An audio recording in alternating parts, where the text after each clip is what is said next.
বর্ষাকাল মানে ছাতা মাথায় না নিয়ে এক দণ্ডও বাইরে বের হওয়া যায় না। আর এখন ছাতার উপর ডিজাইন করাটা যা ট্রেন্ডিং, তাই মনে হলো সেই সিম্পল ছাতাটা নিয়ে বের হওয়ার থেকে নিজে যখন একটু আঁকা আঁকি করতে পারি, তাই নিজের ছাতাটাকে একটু সুন্দর করে ডিজাইন করে ফেলি। আমার কাছে ছিল এই সুন্দর নীল কালারের ছাতাটা, কালারটা খুবই মিষ্টি, তাই ভাবলাম এটার উপর বিভিন্ন কালার দিয়ে ছাতার কালারটাকে নষ্ট না করে এটার উপর শুধু সাদা দিয়ে ডিজাইন করি। 1 মিনিটের ভিডিও বলে আমাকে ভিডিওটার স্পিড একটু বাড়িয়ে দিতে হয়েছে, কিন্তু আমি চেষ্টা করেছি তোমাদের সাথে যাতে স্টেপ বাই স্টেপ ডিজাইনটা কিভাবে করছি সেটা তোমরা দেখে বুঝতে পারো। তোমরা আমার ভিডিও দেখে কেউ কমেন্ট করো না, আমার খারাপ লাগে, কিন্তু তোমাদেরকে কিছু বলি না। আমি জানি আমার কাজ ভালো হলে তোমরা একদিন নিশ্চয়ই কমেন্ট করে আমাকে জানাবে।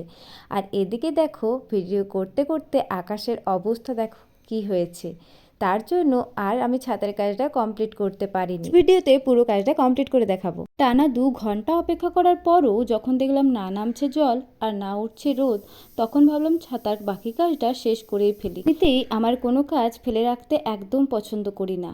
আর তারপরে যদি হয় নিজের পছন্দের করা কোনো কাজ, সেটা যতক্ষণ না কমপ্লিট হয়ে কেমন দেখতে লাগছে ততক্ষণ নিজেরই আত্মতৃপ্তি হয় না।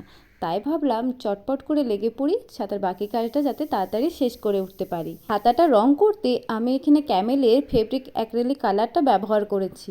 আমার একটা ছাতা করতে একটা ছোট্ট কৌটো শেষ হয়ে গেছে। পুরো ছাতাটা কমপ্লিট হয়ে যাওয়ার পর এই ছাতাটা দেখতে সত্যিই অসাধারণ লাগছিল। তোমাদের কেমন লেগেছে সেটা অবশ্যই আমাকে কিন্তু কমেন্ট করে জানিও। এটা বানানোর পর আমার তো ইচ্ছা করছে বাড়িতে আর একটাও সিম্পল ছাতা রাখবো না, যতগুলো কালারের ছাতা আছে সবগুলোর উপরই কিছু না কিছু পেন্টিং আমি করে ফেলবো। নেক্সট আমি কোন কালার ছাতার উপর এই ডিজাইন তৈরি করব সেটা আমাকে অবশ্যই কমেন্ট করে জানিও। আর এটা ভালো লাগলে প্লিজ একটা লাইক করে চ্যানেলটা সাবস্ক্রাইব করে দিও।